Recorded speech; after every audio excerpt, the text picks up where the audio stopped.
Bonjour à tous, on se retrouve du coup cette semaine pour cette nouvelle vidéo. Donc là on va partir du coup avec le tracteur et la remorque pour aller à l'ensilage. Enfin on va commencer l'ensilage à la ferme.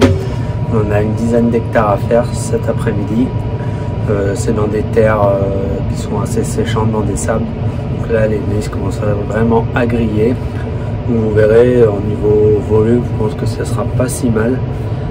Et puis voilà, donc il n'y aura pas d'image au drone parce que je pourrais pas en faire, j'aurai pas le temps, parce qu'en plus on est assez loin de la ferme, on est à 10 km et il y a 5-6 parcelles à faire. Alors c'est que des petits champs qui à la base étaient prévus en grains, mais bon, comme c'est en train de sécher, en grains ça aurait fait entre 40 et 50 quintaux, donc le mieux c'est de les valoriser en ensilage.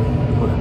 Et du coup à la base c'était prévu demain, et comme l'adhérent qui, quand il est aujourd'hui, il a fini ce matin, ils nous ont demandé si on pouvait avancer à cet après-midi pour pouvoir faire des journées complètes pour l'ensileuse, parce que comme ça sèche tellement vite, pouvoir passer un maximum d'adhérents dans un minimum de temps, de faire des journées complètes d'ensilage. Donc voilà, donc après voilà, c'est normal, on a accepté, et puis parce que ça sèche dur, hein, du coup il y a du vent et puis du chaud, donc voilà. Bon allez, on est parti, je vous mettrai des petites images, j'essaierai de vous faire voir le maïs, on essaiera de voir une bobine, voir un grain qui est dedans, et puis voilà.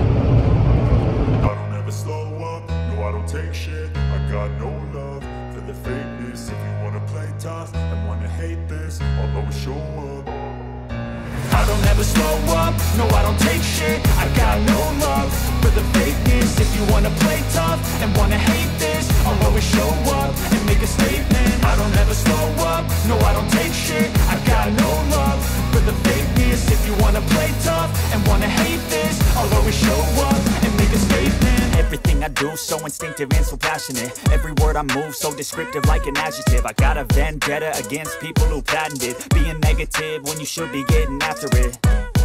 I got facts over tracks, this and that. Spitting slow, spitting fast. I could roast, I could gas. Think I'm okay at last, but I don't know if that can erase all the past. And the pettiness, a reflection of the emptiness. Hilarious, you think you're worth my time, you're delirious. Mysterious, because you hide behind a fake exterior. Inferior, you know I'll always be a bit superior. Get off of me, this ain't no humble brag. I want you to hear words, you can say them back. I want you to feel free from the chains at last, and to believe in what you got, it was built to last, yeah. Now that I've been put through hell, I never got anyone's help. I had to do it all myself. I don't ever slow up, no I don't take shit. I got no love for the fakeness. If you wanna play tough and wanna hate this, I'll always show up and make a statement. I don't ever slow up, no I don't take shit. I got no love for the fakeness. If you wanna play tough and wanna hate this, I'll always show up and make a statement. Gonna learn the consequence of being incompetent. Mental health is confidence, dreams and some honestness. I'm not here to save the day, that's for you to take away. I could play a million mind games, but instead I say something not illogical, something that is topical. Rub it on and watch it go.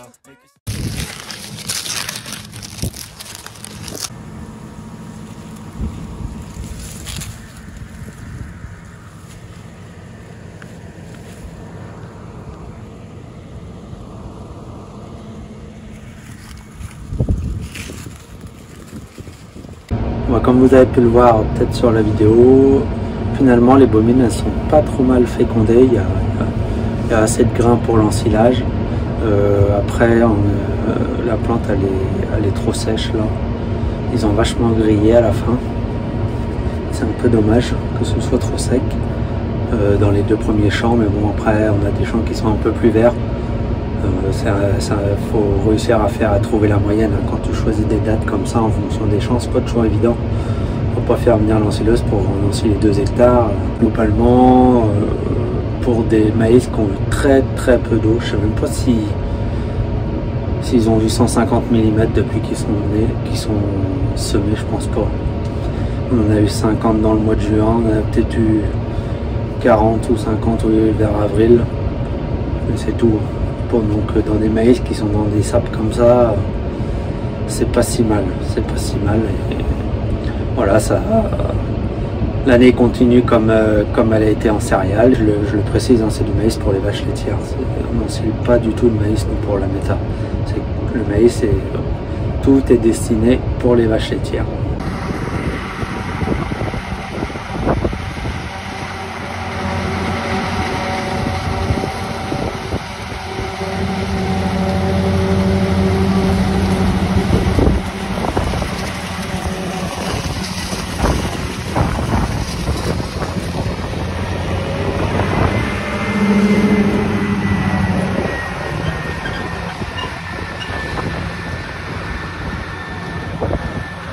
Ça, c'est des maïs qui ont été semés autour du 10 avril. Et heureusement qu'on a semé de bonne heure, parce que si dans ces terres-là, si on avait semé tard, dans le mois de mai, bah là, ce serait catastrophique, il n'y aurait rien du tout. Donc là, vraiment cette année, les semis de bonne heure, enfin, même tous les ans, hein, que tu sèmes de bonne heure, vaut mieux semer de bonne heure. Enfin, moi, c'est mon ressenti.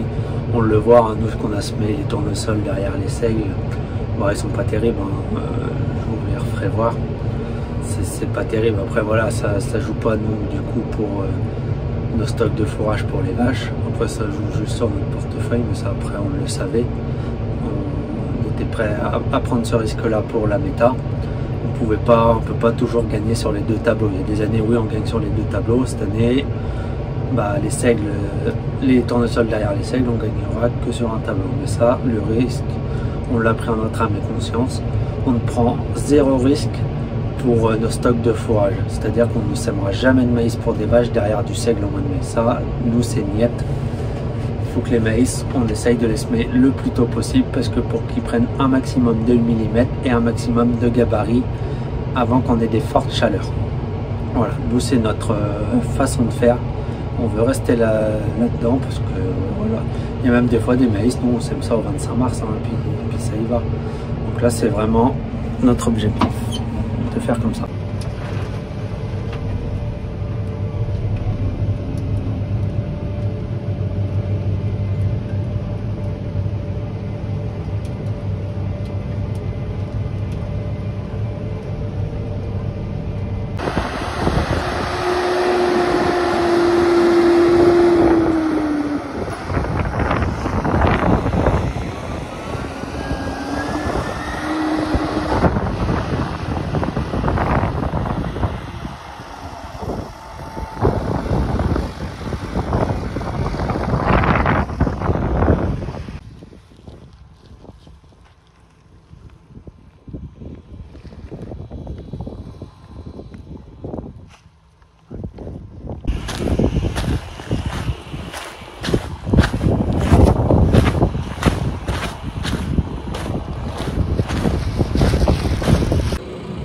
On se retrouve le lendemain matin, donc là le tas derrière moi il est bâché, on a bâché hier soir du coup, et on a dû finir vers 21h30. Donc bah nous on le laisse ouvert celui-là.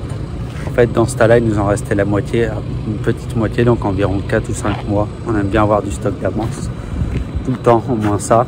Donc du coup on a complété ce demi-tas et du coup on le réouvre, comme ça on reprendra le maïs après qui aura 1 an et demi en gros si on veut. Et après il nous restera un tas complet là,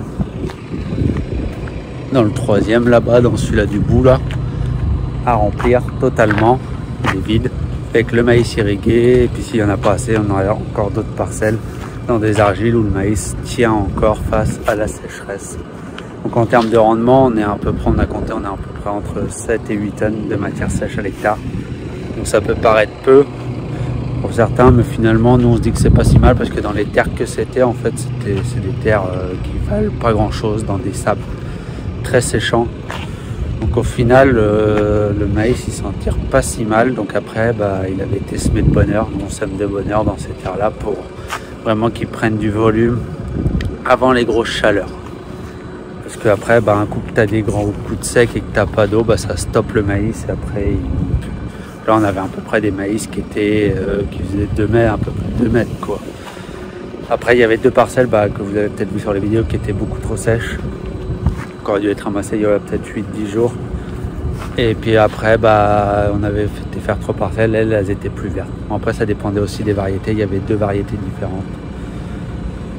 Donc voilà ce que je peux vous dire un peu sur cet ensilage. Donc le maïs irrigué c'est prévu, je sais pas si je pourrais vous faire des vidéos, pour l'instant c'est prévu la semaine où moi je pars en vacances, donc je sais pas si je serai là. Si ils peuvent décaler, si le maïs n'est pas trop avancé, ils décaleront.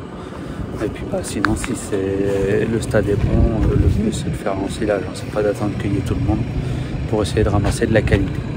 Voilà, et moi je vous souhaite, on va s'arrêter là pour cette vidéo. Je vous souhaite à tous une bonne semaine, et dans la prochaine vidéo on a reçu un nouvel outil, donc je vais essayer de vous faire voir ce que c'est. Je vous ferai voir ce que c'est. Et puis bah on ira faire un tour dans tout ce qui est maïs, tournesol là, qui va être gardé en grain pour voir un peu dans l'état que c'est. Voilà, et bah allez, à la prochaine pour une nouvelle vidéo.